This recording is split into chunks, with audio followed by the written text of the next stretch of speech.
এই নির্বাচনে সুস্পষ্টভাবে ফলাফলে কারচুপি হয়েছে। ভোট সুষ্ঠু একটা পর্যায় পর্যন্ত সুষ্ঠুভাবে হয়েছিল, আমরা সেটাকে স্বাগত জানিয়েছিলাম। কিন্তু ফলাফল যখন ঘোষণা করার সময় হয়েছে, ওই সময়টাতে স্পেসিফিক অনেকগুলো আসনকে টার্গেট করে, আপনারা দেখেছেন বাংলাদেশ খেলাফত মজলিসের আমির আল্লামা মামুনুল হক ঢাকা 13, সেই আসন, ঢাকা 8 আসন, বাংলাদেশ জামাত ইসলামের সেক্রেটারি জেনারেল আসন, এরকম স্পেসিফিক কয়েকটা আসনকে টার্গেট করে সেটার ফলাফল পরিবর্তন করে দেওয়া হয়েছে। কেন্দ্রগুলোকে দখল করে, সেই কেন্দ্রে জোর করে, প্রশাসনকে ব্যবহার করে সেই ফলাফল পরিবর্তন করা হয়েছে।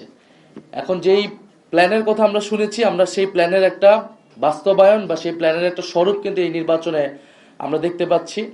এবং এই ধরনের ফলাফল কারচুপি করে যারা পুরনো আমলে আওয়ামী লীগ যেইভাবে নির্বাচন করেছে, সেই ধরনের প্রচেষ্টা আমরা যাদের ভিতর দেখতে পাচ্ছি, তারা কিভাবে রাষ্ট্র পরিচালনা করবে, কিরকম দেশ পরিচালনা করবে, সেটা নিয়ে জনগণের মধ্যে প্রশ্ন এসেছে। এবং নির্বাচনের পরদিনই যারা তাদের প্রতিদ্বন্দ্বীদের উপরে হামলা, সারা দেশে নির্বিচারে বাড়িঘরে হামলা, আগুন লাগানো, হুমকি এবং এলাকা ছাড়া করতেছে, তাদের কাছে এই দেশের জনগণ, এই দেশের মানুষ কিভাবে নিরাপদ থাকবে সেটা নিয়ে প্রশ্ন এসেছে। এবং সেটার জন্য আমরা 11 দল কিন্তু ঐক্যবদ্ধ হয়েছি।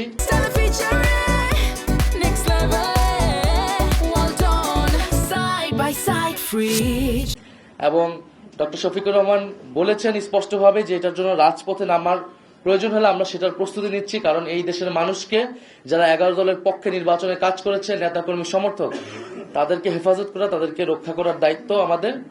আরেকটি কথা আমি বলতে চাই, আমরা জনগণকে অভিবাদন জানাই যে জনগণ এত প্রতিকূলতার মধ্যেও 11 দলের পক্ষে ভোট দিয়েছেন, 11 দলের পক্ষে বিজয়ী হয়েছেন। অনেকেই অনেক কারচুপি করে তাদের বিজয় আটকানো যায়নি।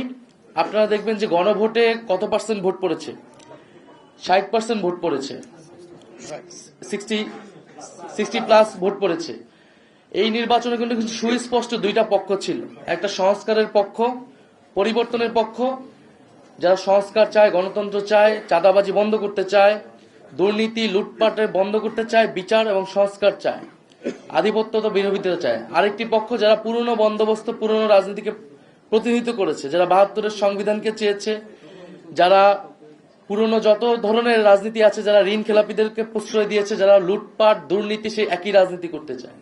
ফলে জনগণ ব্যাপকভাবে যেই 60%-এর বেশি, 60+ সংস্কারের পক্ষে তারা ভোট দিয়েছে, সে একই জনগণ কিন্তু 11 দলের পক্ষেও ভোট দিয়েছে। কিন্তু শেষ মুহূর্তে এই 10%-এর মতো ভোট কিন্তু কারচুপি করা হয়েছে, ফলাফলে কারচুপি করা হয়েছে। না হলে এই পুরা ভোটটাই 11 দলের পক্ষেই আসতো। শেষ মুহূর্তে 11 দলের অনেক গুরুত্বপূর্ণ নেতাকে এবং প্রার্থীকে হারিয়ে দিয়ে ক্ষমতা নিয়ে নেওয়ার চেষ্টা করেছে। এবং আমরা নির্বাচন কমিশনে সেটা সুস্পষ্টভাবে এই অভিযোগ জানানো হবে, প্রার্থীরা জানাবেন যাদের, এবং নির্বাচন কমিশন সেখানে কি ভূমিকা পালন করতেছে, তাদের অবস্থান কি, এর উপর নির্ভর করবে আমাদের নির্বাচন নিয়ে চূড়ান্ত অবস্থান।